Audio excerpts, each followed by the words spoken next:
जय Maharashtra public. तर थेट स्वर्गनगरी कोकणामधून तर मंडळी आता काहीच दिवसावरती आपला शिमगा जवळ आलेला आहे. देवप्पा आपल्या घरी येणार आहे. तर सगळीकडे आता कोकणामध्ये जिकडे जाल तिकडे सगळे साफसफाई, घर झाडणे, भिंती सारवणे, कलर काढणे, भांडी घासणे सगळी कामं चालू झालेली आहेत. तसंच आज आम्ही सुद्धा घर झाडणार आहोत, मी आणि माझा भाऊ. कारण दरवर्षी आम्हीच दोघं झाडतो.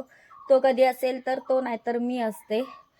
तर मंडळी आज घर झाडणार आणि उद्या बघू कलर वगैरे काढायचा आहे. कालच हे बघा भावाने हे घासून ठेवलेले आहेत भिंती, कारण सारवल्यावरती वगैरे शेण वगैरे उडतं. पण आपल्या घरी बाप्पा येणार त्यामुळे एक साफसफाई करायचा जो आनंद असतो तो वेगळाच असतो आणि खरंच खूप भारी वाटतं. त्यावेळेला कामाचा कंटाळा येत नाही.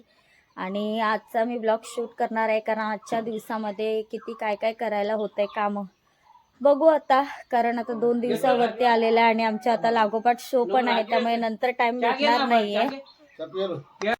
घर झाडायचं म्हणून सगळे बघा सगळं बांधून वगैरे इकडे ठेवलेलं आहे. आजचा ब्लॉग मी शूट करणार आहे. दिवसभराची काय कामं असतात काय नाही ह्याचा पूर्ण मी ब्लॉग शूट करणार आहे. सो मी कोकणी मुलगी प्रमुराणे यूट्यूब चॅनलला अजून पण कोणी सबस्क्राईब केलं नसेल तर आत्ता जा, माझ्या बायोमध्ये मी लिंक दिलेली आहे आणि चॅनलला लाईक करा, सबस्क्राईब करा आणि सपोर्ट करा. अशाच कोकणातील छान छान व्हिडिओ बघण्यासाठी इंस्टाग्रामला आणि यूट्यूबला खूप सारा सपोर्ट द्या. थँक्यू. Tata bye bye. भेटू आता आपण पुढच्या व्हिडिओमध्ये.